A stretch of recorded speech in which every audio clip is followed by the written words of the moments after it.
Y hoy nos vamos a meter en el Core i de primera y de segunda, y sobre todo en el cambio grande que hubo en la arquitectura AMD Fusion, que sin ir más lejos es lo que tenéis ahora mismo en la Play 4, la Equipo One, la Play 4 Pro y la Equipo One X. Todo eso lleva AMD Fusion, que viene de aquí. Y en Intel pasó a tener, pues sí, pues las gráficas cutres que tenemos integradas en el procesador, pero que, oye, vienen gratis con el procesador, y para todo lo que no sea videojuegos 3D van genial. ¿De qué estamos hablando aquí? Estamos hablando de la época de cuando teníamos el procesador se comunicaba con el NOR Bridge se comunicaba con el South Bridge, el NOR Bridge en principio se ocupaba de la RAM y luego también de la gráfica, pero el procesador, ya lo conté cuando era los 64, el procesador absorbía el controlador de RAM. Y al NOR Bridge ya solo le quedaba encargarse de la gráfica.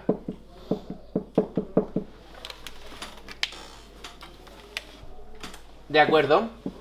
Pues esto ya os lo spoileé cuando os hablé del Alon 64 y os dije que más adelante lo que pasaría, que esto pasó con la arquitectura AMD Fusion y con el Core i de segunda, lo que pasó fue que el procesador absorbió el controlador de gráfica y a su vez absorbió también líneas PCI Express. Y los procesadores a día de hoy suelen llevar 16 líneas PCI Express, de PCI Express de última generación, que a día de hoy, hasta que no salga la generación 4, es la generación 3. Entonces, ahora mismo, ahí estamos en lo que sería la forma final de los procesadores en 2019. A día de hoy un procesador es una máquina de Turing, que tiene todas las mejoras que os he contado hasta el momento, que además de todas esas mejoras se encarga de controlar la RAM y lleva un controlador de RAM de la latencia más baja posible, porque el controlador de RAM añade latencia a la latencia de los módulos. Además de eso, se encarga también de gestionar una gráfica a través de líneas PCI Express, y evidentemente para eso lleva sus líneas PCI Express integradas. Pero además de eso, también se le integra una gráfica dentro del procesador. Esto fue a partir de los Core i de segunda, los llamados Sandy Bridge en la época, y de los AMD Fusion. Eso significa que el NOR Bridge se ha quedado sin trabajo,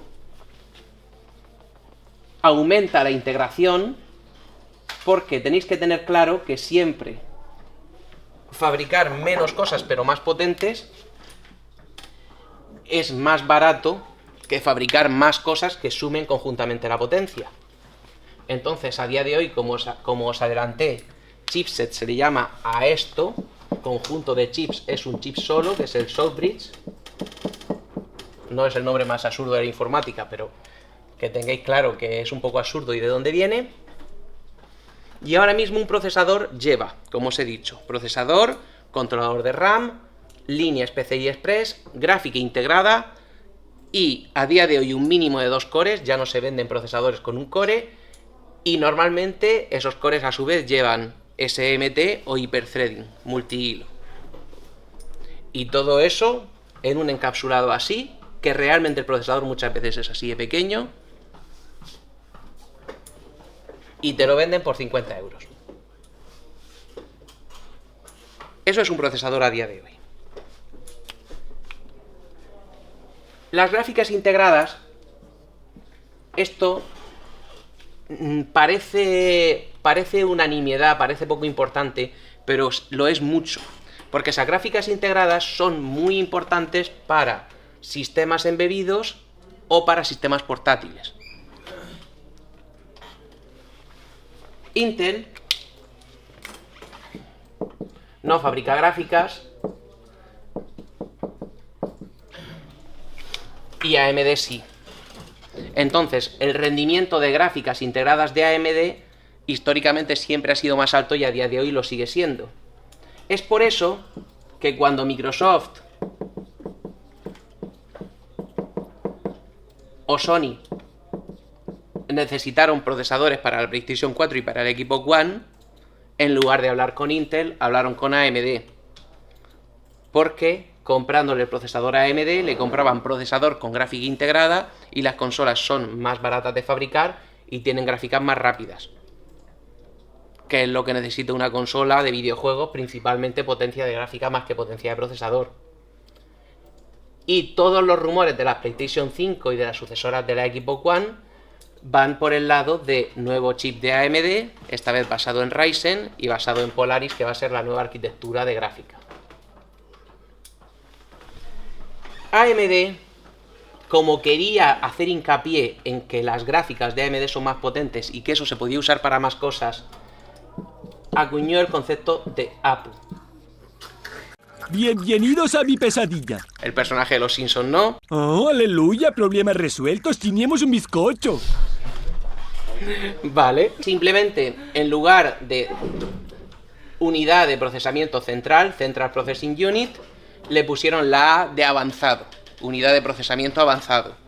¿Eso qué significaba en origen? Eso AMD decía que introduciendo cambios en drivers y en sistemas operativos, como en esa época AMD tenía menos potencia de procesamiento que Intel, que ya no ocurre eso desde que los Ryzen están en el mercado, pero como en aquella época AMD tenía menos potencia de procesamiento que Intel, AMD decía que se podían usar las instrucciones de la gráfica para acelerar las cosas del procesador, haciendo un driver que no distinguiera si ejecutaba las cosas en el procesador o en la gráfica, simplemente mandándole las cosas, y que fuera el procesador el que decidiera, o el driver del sistema operativo el que decidiera qué se le manda al procesador y qué se le manda a la gráfica.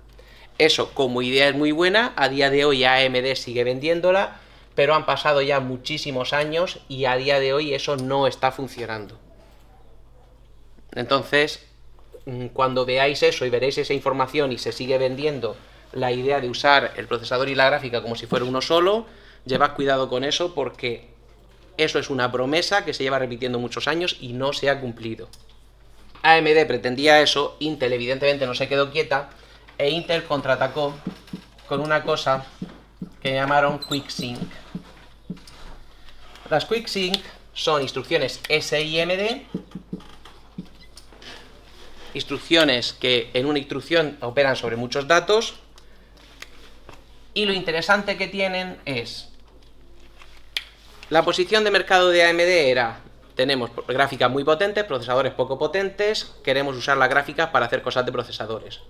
Intel, por su lado, tenía procesadores muy potentes y dijo: ¿razones para usar procesador muy potente? Pues las hemos visto ya. Un procesador muy potente te sirve o para juegos de altos FPS, o para renderizado 3D, o para renderizado y compresión de vídeo. Y ya a partir de ahí, pues simulación de mareas, plegado de proteínas y demás, porque en ciencia se usa mucho un procesador potente. Pero a nivel de usuario eso no ocurre, y entonces Intel lo que hizo fue sacar unas instrucciones SIMD específicas solo para comprimir vídeo. Entonces, si vosotros cuando uséis un programa de compresión de vídeo y teniendo un procesador Intel os permite activar lo que se llama compresión QuickSync, eso es que en lugar de poder comprimir el vídeo como os dé la gana, en el contenedor que os dé la gana, con el códec que os dé la gana, con todo como os dé la gana, si elegís uno de los presets, una de las configuraciones por defecto de QuickSync, podéis comprimir vídeo muchísimo más rápido. Y luego ya, según os metáis en los foros, hay quien dice que la diferencia de velocidad compensa con quitarte capacidad de elección y con la diferencia de calidad, y hay gente que dice que no compensa. Y aquí ya tenéis todo. En cuanto nos metemos en cosas subjetivas, pues tenéis todas las peleas que queráis y todas las polémicas que queráis.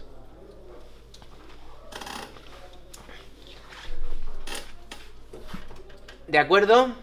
Este es el último cambio gordo que hubo en arquitecturas de placas base.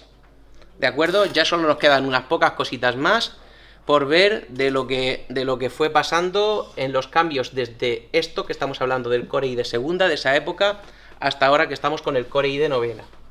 ¿De acuerdo? En próximas clases os hablaré de la arquitectura modular de los Ryzen, os hablaré del cambio, o como mínimo del añadido del rendimiento por euro cuando se le añade el rendimiento por vatio, y del concepto del TDP y lo que significa. ¿Vale? Pero esto por hoy lo hemos terminado.